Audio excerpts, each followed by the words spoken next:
하나님 말씀 보시겠습니다. 출애굽기 7장 20절에서 25절 말씀입니다. 구약성경 91쪽에 있습니다. 한 절씩 교독하겠습니다.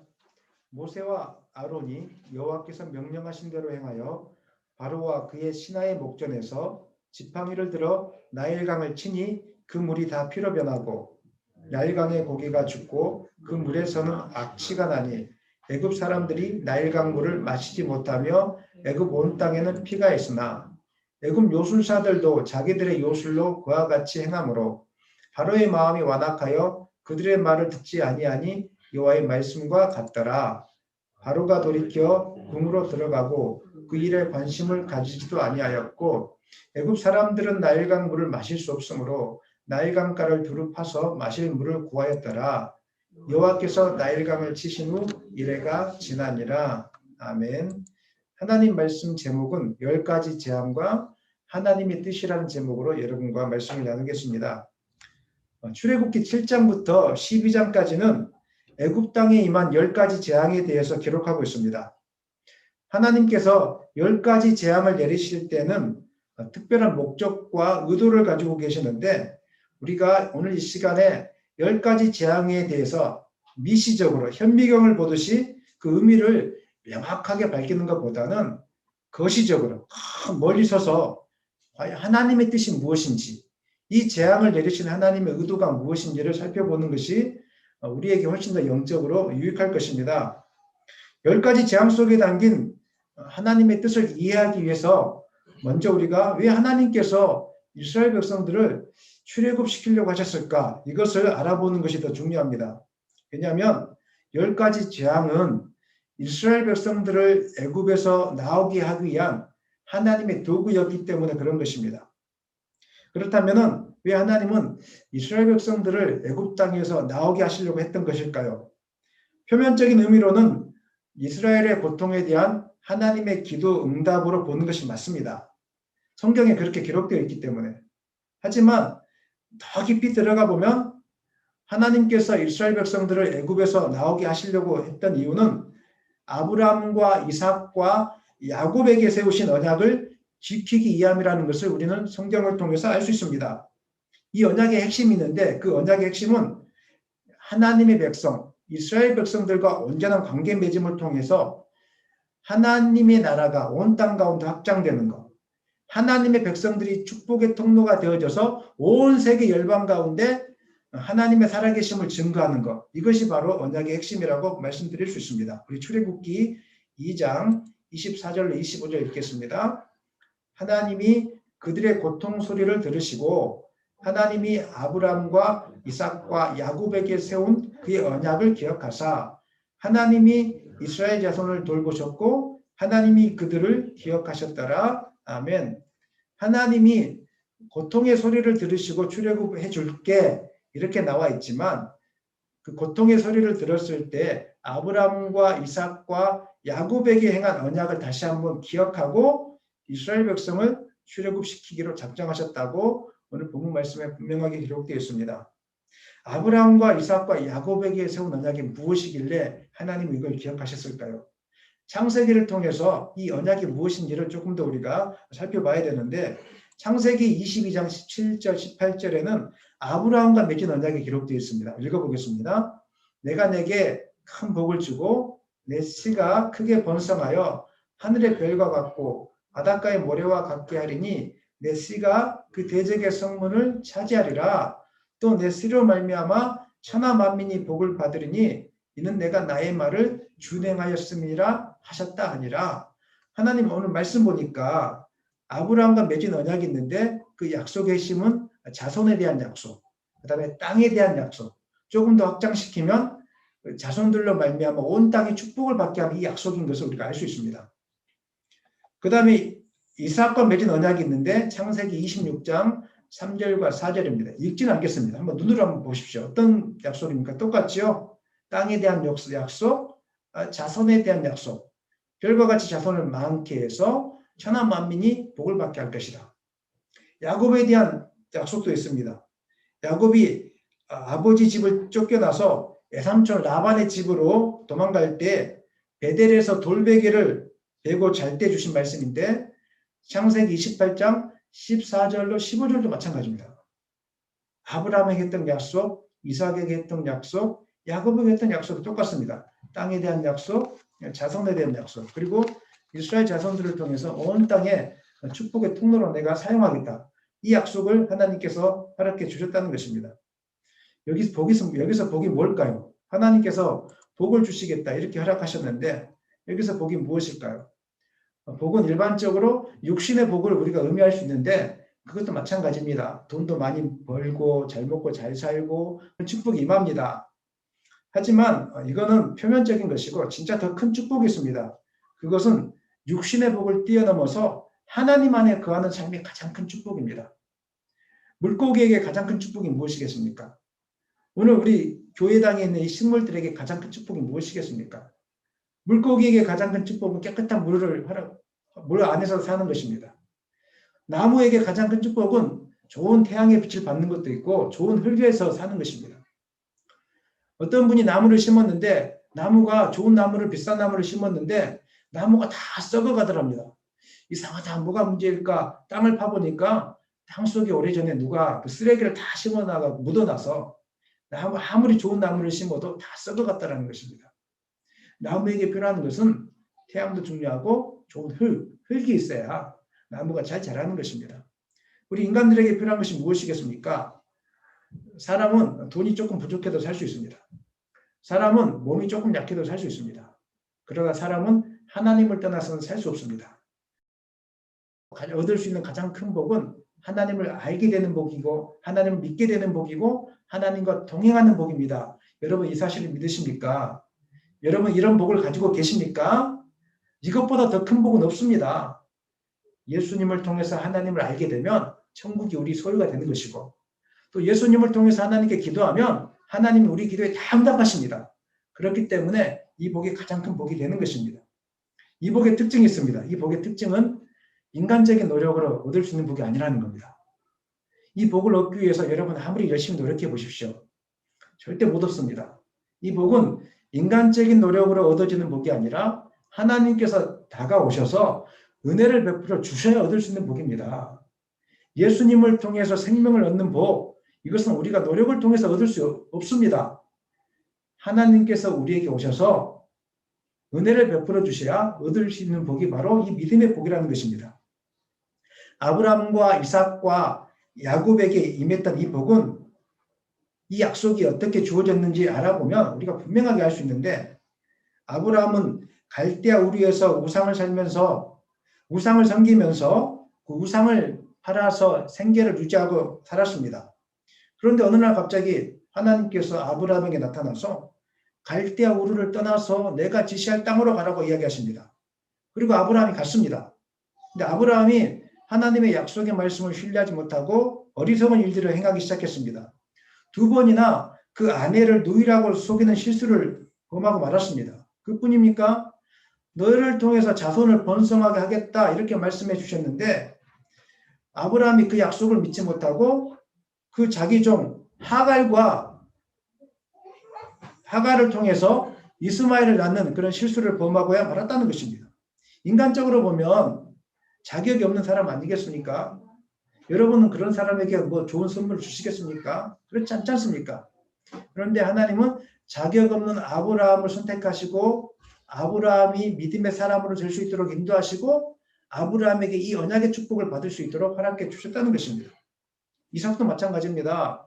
이삭은 예수 그리스도의 순종을 예표하는 인물로 쓰임 받긴 하였지만 노년에 판단력과 분별력이 떨어져서 장자의 축복을 큰아들 에서가 아닌 야곱에게 주고 많은 그런 실수를 범했습니다. 물론 그 배후에는 하나님의 섭리가 있었지만 여전히 이삭 또한 연약한 육신을 가지고 있는 인간일 수밖에 없었다는 것을 볼 수 있습니다.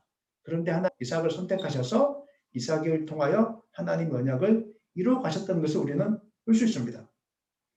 야곱도 마찬가지입니다. 야곱은 속이는 자 아니겠습니까? 늘 그의 삶이 속이는 삶이었습니다. 그런데 하나님은 그 속이는 자를 이스라엘, 하나님의 택한 백성으로 바꾸셨습니다.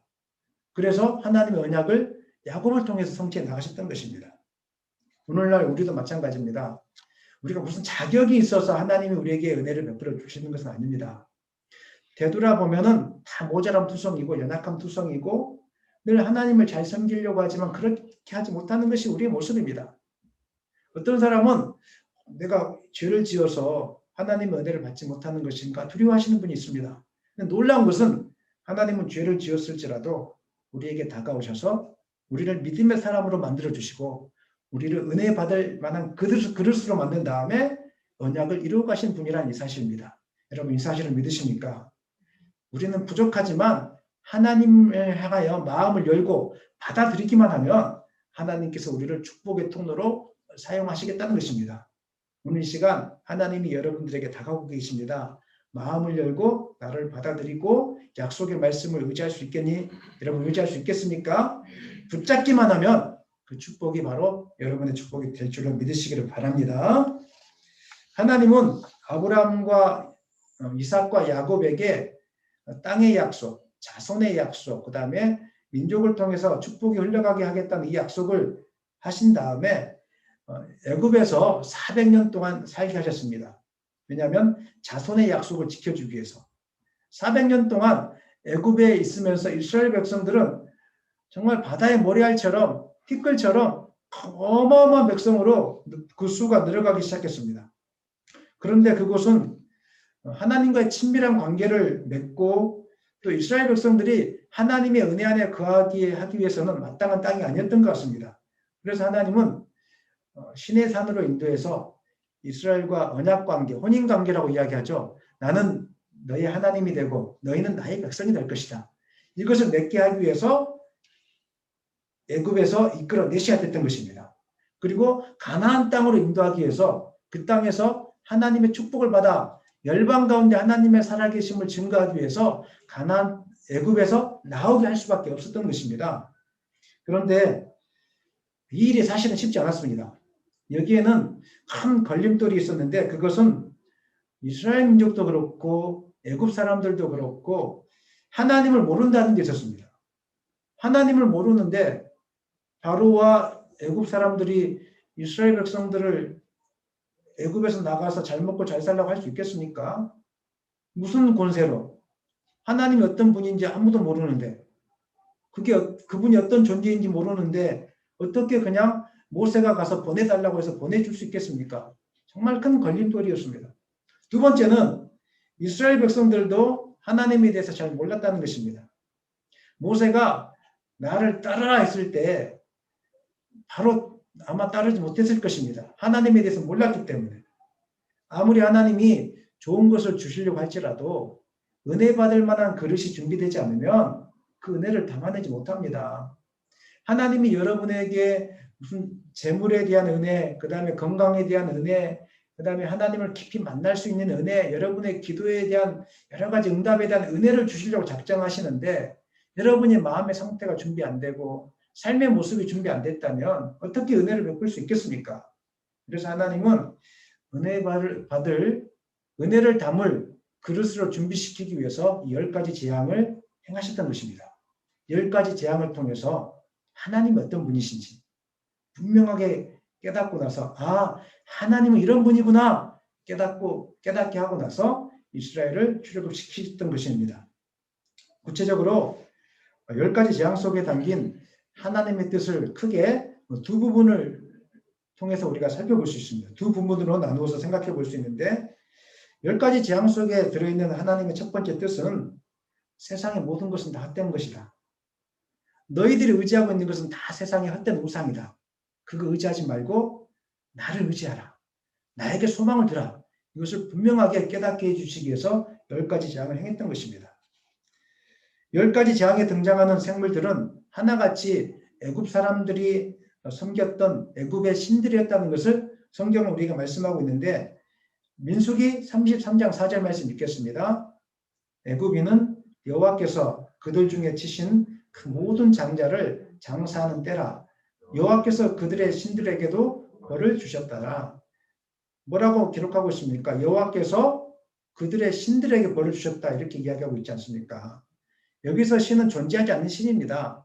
사람들이 의지하기 위해서 형상을 만들어 놓은 것을 신이라고 이야기하고 있는데 그 애굽의 신들에게 벌을 내리기 위해서 아무것도 아니라는 것을 가르쳐 주기 위해서 하나님께서 10가지 재앙을 내렸다고 분명하게 성경에서 기록하고 있습니다. 애굽인들은 나일강을 숭배했습니다.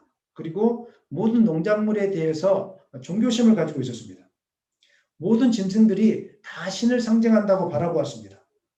뿐만 아니라 모든 신들 가운데 가장 큰 신이 있는데 그 신은 바로 태양신이었습니다.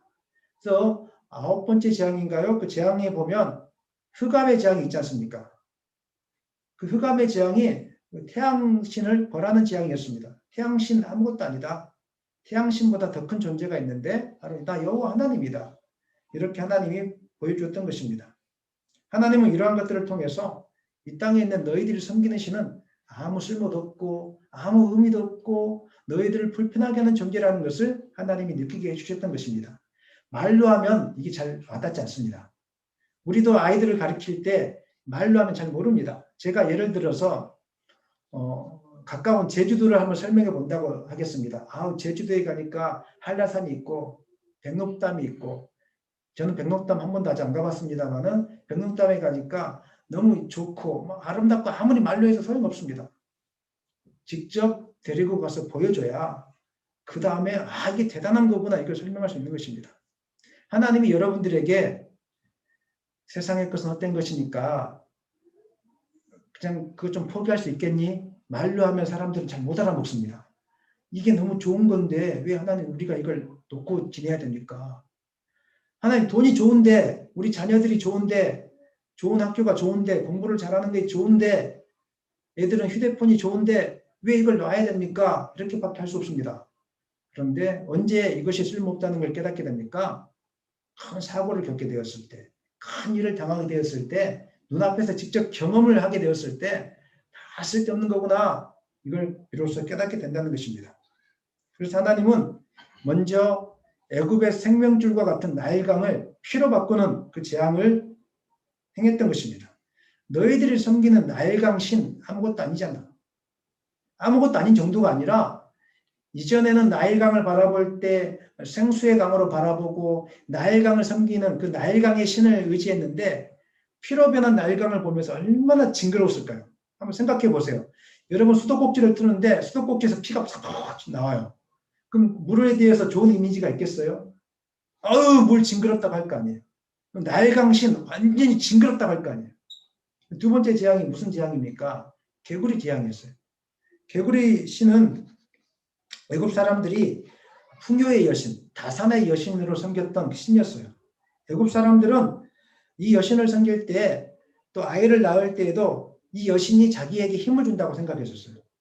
그런데 이 개구리가 막 넘쳐서 침실에, 화덕에, 떡반죽 그릇에 막 올라오고 이 개구리가 사람 몸에 달라붙어요. 징그러워. 우리 자녀들 중에는 모기만 봐도 막 징그러워서 도망가고 파리만 봐도 징그러워서 도망가는 자녀들이 있지 않습니까? 근데 개구리가 와서 몸에 막 달라붙는다고 생각해 보세요. 국 속에 국을 였는데 국 속에 막 들어가 있다고 생각해 보세요. 얼마나 징그럽겠어요. 풍요의 여신이고 다산의 여신이었던 그 존재가 이제는 우리가 의지하고 소망을 가져야 할 존재가 아니라 징그러운 존재, 정말 가까이 해서는 안 되는 존재로 여기게 되는 것입니다. 마찬가지예요. 계속 이어지는 이 파리, 악질, 독종, 우박, 메뚜기 떼, 3일간의 흑암, 장자의 죽음도 마찬가지였어요. 너희들이 의지하고 소망하고 섬겼던 것들이 얼마나 징그러운 존재이고 너희에게 해를 끼치는 존재인지를 좀 눈뜨고 좀 보라는 거예요. 모르니까 당하는 거예요. 우리도 그렇지 않습니까? 사기꾼들을 아무리 사기꾼이라고 가르쳐줘도 모르면 당합니다. 그런데 그 존재를 분명하게 알고 나면 절대 안 당하는 것입니다. 하나님은 이런 권능들을 통해서, 이런 재앙들을 통해서 너희들이 의지했던 거 진짜 쓸모없지 않느냐. 나를 좀 봐라. 이렇게 우리에게 오늘도 말씀하고 있습니다. 사랑하는 여러분, 하나님께서 우리 인생 가운데, 우리 인생 여정 속에서 우리의 삶을 하나씩 무너뜨리는 때가 있습니다. 갑자기 건강을 잃어버릴 때가 있고 노후 준비를 위해서 모아놓았던 돈을 한순간에 날려버릴 때가 있습니다. 그 다음에 그동안 믿고 의지했던 어떤 직장이나 동료들에게서 배신당하는 때가 있습니다. 그럴 때 우리는 내 인생은 왜 이 모양이냐? 절망 속에 묻혀 지내서는 안 됩니다. 그때 하나님의 음성을 들으셔야 됩니다. 왜 이렇게 나의 모든 상황이 막혀 있을까? 왜 이런 상황이 지속되는 것일까? 하나님 뭐라고 말씀하시겠습니까? 이제 이 목사야, 세상을 의지하지 말고 너가 의지했던 그 돈이나 너 자녀들 좋은 학교 의지하지 말고 이제 나만 바라볼 수 있겠니? 그건 징그러운 거야. 그건 너에게 소망을 줄 수 없어. 그거 징그러운 거야. 그건 너에게 아무것도 도움이 안 돼. 나를 바라봐야 돼. 이 확신을 주기 위해서 하나님께서 우리의 길들을 막히기 시작하는 것입니다. 제가 반복적으로 이야기하지만 이번 주에도 여러분들이 교회를 다녀가셨는데 그분들과 이야기를 나누면서 저의 삶이 막혔던 부분에 대해서 제가 간증을 해줬습니다. 하나님이 제가 뭔가를 해보려고 할 때마다 다 막으셨어요. 그런데 그럴 때마다 엎드려 기도했는데 하나님이 그때마다 모든 것들을 다 채워주셨어요. 그러면서 저는 깨달았습니다. 이제는 제가 무엇인가를 하려고 하는 것이 아니라 살아계신 하나님 저는 분명하게 믿습니다. 하나님은 우리의 기도에 응답하시는 분이라는 사실을 저는 분명하게 의지합니다. 그래서 저는 지금도 죽도록 기도하고 있습니다. 오늘도 새벽 3시에 일어나서 하나님이 깨우셔서 기도했습니다. 그리고 오늘 증거할 말씀 가운데 혹시 삐뚤어진 부분이 없는지 다시 묵상하면서 또 고치기 시작하고 또 기도했습니다. 그러면서 이렇게 하나님께서 기도시킬 때는 분명하게 은혜 받아야 될 사람이 그 자리에 있는 것이고 이 말씀을 정확하게 들어야 될 분들이 그곳에 있기 때문에 하나님께서 깨우셔서 저를 기도시키시고 말씀을 또 같이 열심히 준비시키는 것입니다. 저는 그렇게 알고 있습니다. 오늘 여러분들이 고난이 닥쳐오거나 앞길이 막혀 있다고 생각할 때 그럴 때 고난을 통해서 우리를 연단시켜 주시고 그 속에서 우리가 의지하고 붙들려고 했던 것을 내려놓으라는 하나님의 음성을 좀 들었으면 좋겠습니다. 우리가 상처받고 실망하는 이유는 여전히 하나님이 아닌 다른 것들을 끊임없이 붙들려고 하기 때문에 상처받고 실망하게 되는 것입니다. 사람에게 상처받지 않는 방법 한 가지밖에 없습니다. 내려놓으시면 됩니다. 포기하면 됩니다. 그다음 물질에 상처받지 않는 방법 그냥 포기하고 내려놓으면 됩니다. 하나님이 거두가시는 대로 알아서 하십시오. 나는 하나님이 주신 만큼만 먹겠습니다. 이렇게 하면 상처받을 일이 하나도 없습니다. 건강에 대한 염려증이 계시는 분이 있어요. 이것도 마찬가지입니다. 그냥 포기하고 내려놓으면 돼요. 여러분이 건강을 지키려고 하고 여러분이 장수하려고 하니까 상처받는 거예요. 하나님 믿는데 왜 내 병은 안 고쳐주는가? 그러나 바울은 다 포기했어요. 내가 살아도 주를 위해서 살고 죽어도 주를 위해서 죽나니 내가 사나 죽으나 주의 것이로다. 나는 죽음조차도 두려워하지 않겠다. 코로나 때문에 벌벌 떠니까 그것이 교회 가면 코로나 걸린다고 생각하니까 여러분 교회 때문에 또 상처받아요. 하나님이 오늘 우리를 부르면 그냥 가면 되는 것이고 죽음에 대해서 자유하면 되는 것인데 그걸 붙들려고 하기 때문에 우리의 인생이 자꾸 더 슬퍼지고 소망이 없는 삶을 살게 되는 것입니다. 사랑하는 여러분, 이 땅에 있는 것이 다 헛된 것이라는 것을 분명하게 인식하기를 소망합니다. 이 땅에 그 무엇도 여러분에게 만족을 줄 수 없습니다. 고난 중에 있습니까? 모든 상황이 무너져가고 있습니까? 코로나 때문에 두렵습니까? 이때가 지금 하나님을 분명하게 만날 때이고 우리의 소망이 오직 하나님께 있다는 사실을 분명하게 고백해야 될 때라는 것을 기억하십시오. 이 땅 가운데 우리 10가지 재앙은 존재하지 않을 수 있습니다. 그러나 말씀을 준비하면서 코로나 또한 재앙이라면 하나님이 허락하신 거라면 이 시기가 봐라 너희들이 준비해 놓은 거 다 쓸모가 없지 않느냐. 오직 소망은 하나님밖에 없지 않느냐. 정신 차리고 또 미래에 너희들이 뭔가를 준비하려고 하지 말고 붙잡으려고 하지 말고 이 코로나 시기에 하나님만 소망이 있다는 이 사실을 좀 붙들고 기도 자리에 나오고 예배 자리에 나와라. 이것이 오늘 코로나 시대에 우리가 읽어야 될 하나님의 뜻이라고 저는 생각하고 있습니다. 오늘 여러분을 붙들고 여러분 마음속으로 주장하는 것이 무엇입니까? 그것들을 다 내려놓기를 소망합니다. 출애굽 당시에 하나님은 10가지 재앙을 통해서 이스라엘 백성들을 깨닫게 하셨습니다. 다 그것은 할 것이라고. 오늘날도 재앙을 통해서 깨닫기도 하지만 오늘날은 복음의 말씀을 통해서 하나님이 깨닫게 해주십니다. 성경 말씀을 보면은 이 땅의 모든 것은 다 헛된 것이고 육신의 정욕이나 안목의 정욕이나 이생의 자랑은 다 지나가게 된다. 그것들을 붙들지 말고 오직 하나님만 붙들어야 될 것을 이 성경 66권에 수시로 기록되어 있습니다. 아무데나 펴보십시오. 세상의 모든 우상은 헛된 것이다.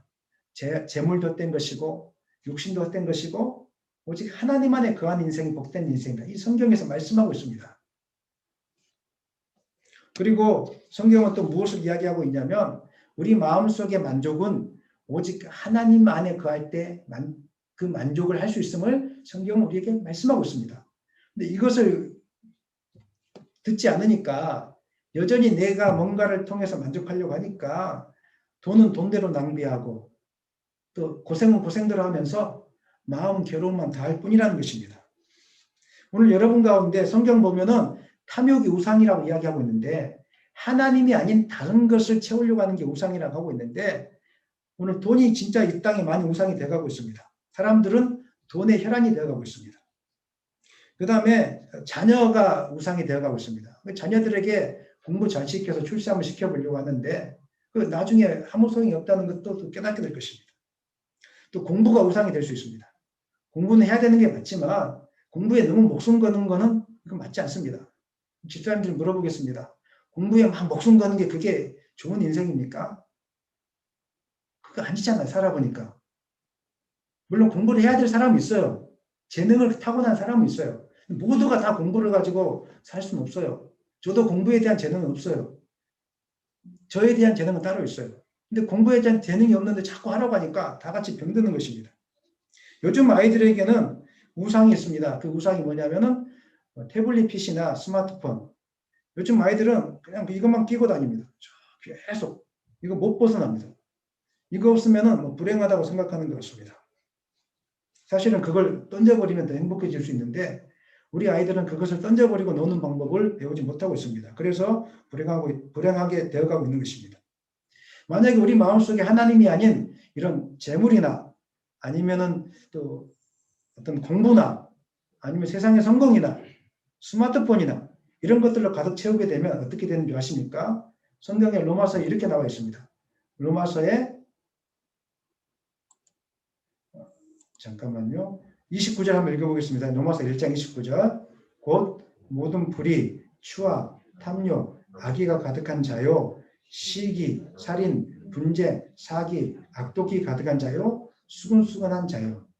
하나님이 없는 사람의 특징을 기록하고 있는데 돈을 쫓고 스마트폰을 쫓고 그다음에 여러분이 좋아하는 것들로 다 여행 취미 생활을 다 쫓고 그것으로 여러분을 채우기 시작하면 나중에 어떻게 되느냐면 시기가 생기고 살인이 생기고 분쟁이 생기고 사기하게 되고 악독이 생기고 수근수근한 일들이 우리 가운데 가득하게 된다는 것입니다. 여러분 삶을 한번 되돌아보십시오.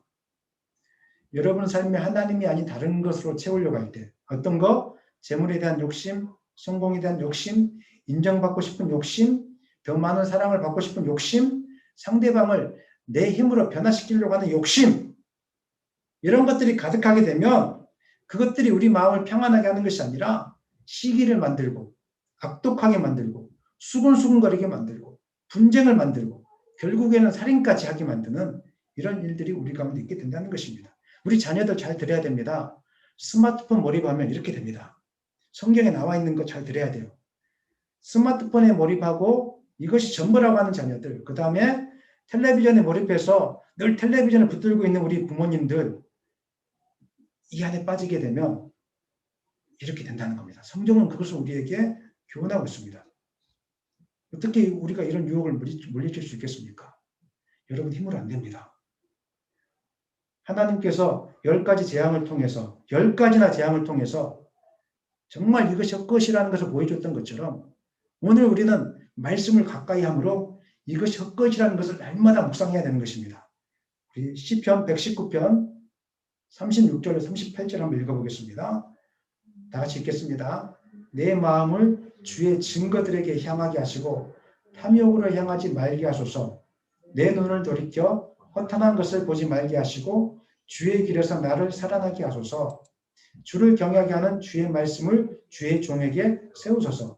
시편 기자가 이 세상의 진리를 깨닫고 하는 말씀인데 탐욕을 극복하는 방법은 37절 보니까 주의 말씀이다.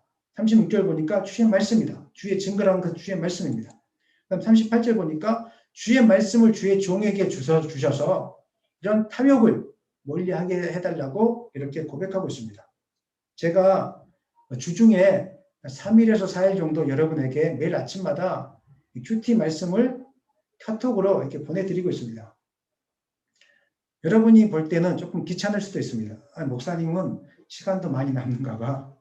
이렇게 말씀을 매일 읽지도 않을 것 같은데 보내주시고, 읽을 수도 있고 읽지 않을 수도 있는데 중요한 것은 오늘부터 지금까지 중요하지 않습니다. 말씀을 매일 제가 보내드린 말씀을 매일 묵상하는 게 도움이 될 것입니다. 아침에 말씀을 읽으면서 그 읽은 말씀을 가지고 또 하나님의 뜻을 묵상하고 기도하는 사람과 그냥 하루하루를 습관적으로 사는 사람은 다릅니다.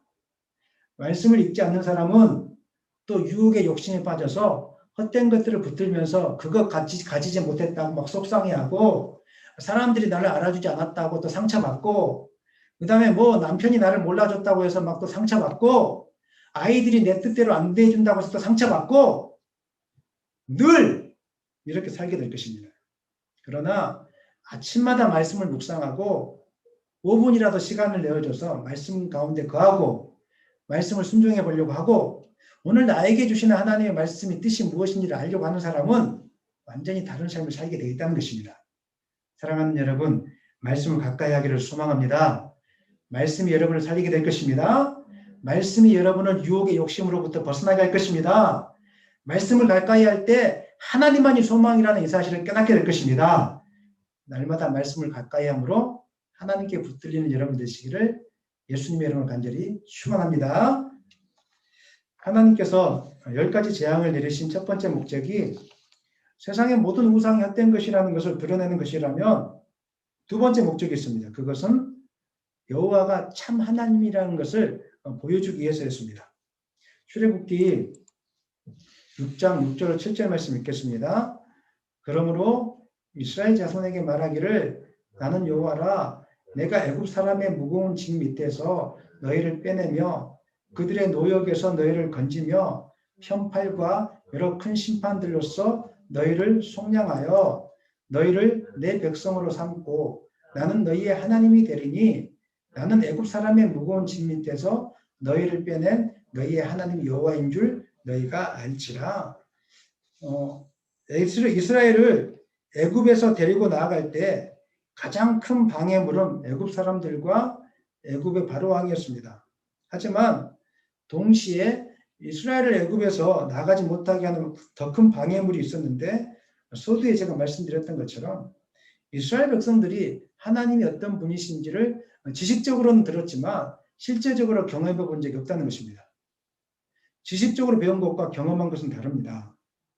성경에서 지식적으로 여러분 쉬지 말고 기도하십시오 이렇게 배운 사람과 정말 기도를 통해서 하나님이 역사하시는 것을 보는 사람이 느끼는 기도의 중요성은 다릅니다. 그런데 이스라엘 백성은 지식을 통해서 율법의 말씀을 통해서 하나님이 어떤 분이신지는 400년 동안 잘 배웠습니다. 실제적으로 경험한 적이 없습니다. 그래서 하나님이 모세를 통해서 나가자 했을 때 발 동동 구르면서 못 나갈 가능성이 많았습니다. 그래서 하나님은 이스라엘 백성들의 믿음을 위해서 하나님의 하나님 되심을 보여주기 위해서 10가지 재앙을 나타내 보여줬다는 것입니다. 특별히 10번째 재앙이 무엇입니까? 장자의 죽음 재앙 아니겠습니까? 하나님 명령합니다. 이스라엘 백성들에게 오늘 밤에 사망의 재앙이 온 땅을 휩쓸고 갈 텐데 살아나는 방법은 한 가지밖에 없다. 무슨 방법? 어린 양을 잡아서 어린 양의 피를 문설주와 임방에 문에 다 바르고 나면 죽음의 재앙, 사망의 재앙이 그것을 비켜나가게 될 것이다. 설마 하는 마음이 있었어요. 하지만 9가지 재앙을 지내면서 이건 진짜다 하나님 말씀은 뭔지 모르겠지만 순종하자 하면서 이스라엘 백성들이 그날 어린 양을 잡아서 피를 문설주와 임방에 다 문에다 다 발랐습니다. 그리고 그날 밤에 어린 양의 피를 바르지 않는 애굽 땅의 각 집마다 곡하는 소리가 울려 퍼지기 시작했습니다. 내 아들아, 내 아들아, 내 아들아. 어떻게 하면 좋냐? 일어나봐라, 일어나봐라. 온 장자들이 다 죽어나가기 시작했습니다. 그런데 어린 양의 피를 발랐던 이스라엘 백성들의 집에서는 사망의 권세가 지나갔습니다. 이스라엘 백성들은 그것을 보면서 깨달았습니다. 하나님이 이 땅에 생명을 주관하신 분이시구나. 그리고 우리가 이 땅에서 잘 사는 비결은, 진짜 사는 비결은 하나님의 말씀에 순종하는 것밖에 없구나. 하나님 말씀은 무조건 지켜야 돼. 하나님께서 우리 각자에게 특별한 은사를 주시고 특별한 은혜를 경험하게 하시는 이유가 있습니다. 그것은 나는 살아계신 하나님이다. 나는 진짜 여호와다. 이것을 깨닫게 하기 위함입니다. 나를 믿고 따라가면 절대 실망하지 않을 것이다. 나를 믿고 따라가면 반드시 축복이 있다. 이것을 깨닫게 하기 위해서. 우리가 하나님을 믿을 때 가장 큰 장애물은 우리가 하나님을 온전히 모르는 데 있는 것입니다. 사람들은 교리적으로 성경에 대한 지식을 가지고 있는 것으로 하나님을 안다라고 생각합니다.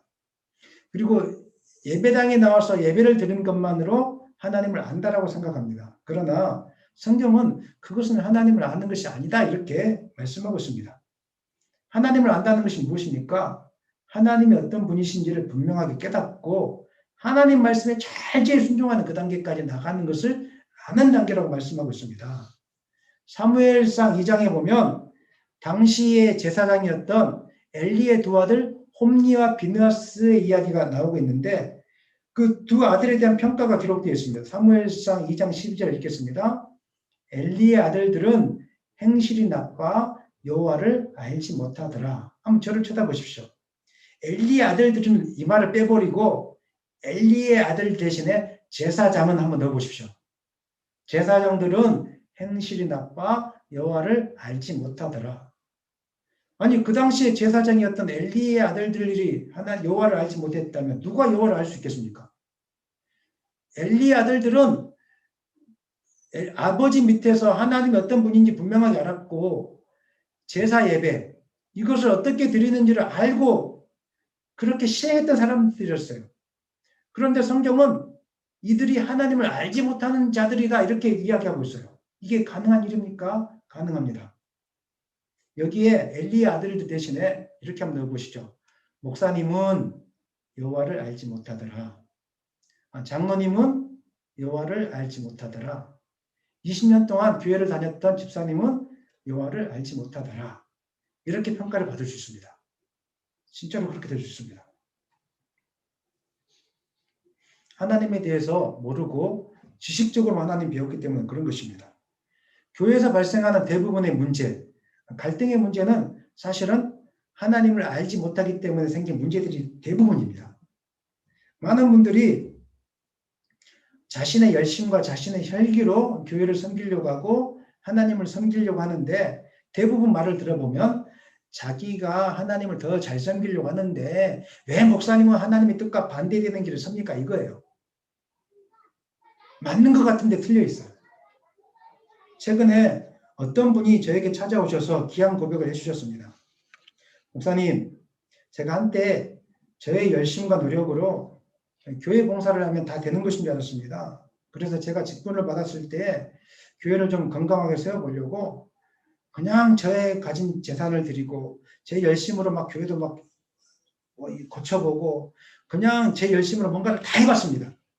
그런데 남아있는 것은 갈등밖에 없었습니다. 제가 열심히 뛰어다니면 뛰어다닐수록 그렇게 하지 못하는 사람들과 갈등만 계속 일으켰고 결국 남는 것이 하나도 없었습니다. 근데 최근에 깨달았습니다. 하나님의 사역은 나의 열심으로 하는 것이 아니라 하나님을 인정하는 것이 중요하다는 거. 그래서 이분이 이제 뭔가를 하려고 드는 마음이 들 때마다 뭔가를 하지 않고 기도하기 시작했다는 것입니다. 자기가 뭔가를 하려고 기도하지 않고 하려고 했을 때는 분명하게 열심히 교회가 뭔가 다 겉으로는 이루어졌는데 남는 것은 갈등밖에 없었는데 이제는 그거 다 내려놓고 하나님 앞에 기도하고 나가니까 하나님이 일들을 다 해결해 놓으신다는 것입니다. 여러분이 언젠가는 큰 직분자들이 교회에서 큰 수고를 담당하는 직분자들이 되어지실 텐데 그때 우리가 조심해야 될 것이 이 부분입니다. 직분을 처음에 맡으면 목사님들도 마찬가지고 뭔가를 열심히 해보려고 합니다. 그러다가 망하게 되는 것입니다. 스스로 상처받다가 무너지게 되는 것입니다. 그러므로 누군가를 탓하기 전에 과연 나는 하나님을 제대로 알고 있는가 한번 질문해 보십시오. 나는 20년, 30년 하나님을 믿었는데 하나님을 진짜로 알고 있는 게 맞나? 하나님을 경험한 게 맞나? 이것인지 진짜로 여러분 확인해 보셔야 됩니다. 하나님을 경험하지 못한 사람의 특징이 무엇입니까? 남을 탓하기를 잘합니다. 다 누구 때문이라고 이야기합니다. 바리새인들과 서기관들 오랫동안 하나님 믿었지 않습니까?